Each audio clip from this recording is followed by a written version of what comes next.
Hey everyone, welcome back. In this video, I'll show you how to fix iPhone overheating issues after the iOS update, especially while charging or using apps. Let's get started. First, if you recently updated your iPhone, wait around 24 to 48 hours. After a major iOS update, your iPhone runs background tasks like indexing and optimization, which can temporarily cause heating. If the issue continues, remove your phone case while charging. Some cases trap heat and make the overheating problem worse. Next, open the Settings app and tap on Battery.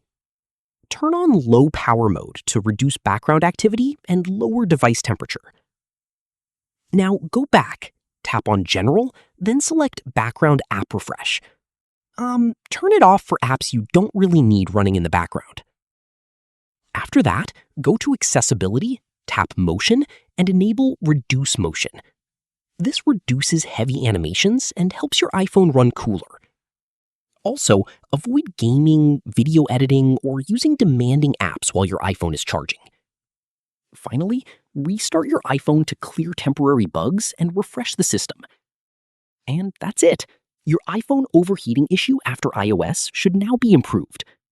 If this video helped you, don't forget to like and subscribe for more iPhone tips, iOS fixes, and troubleshooting tutorials.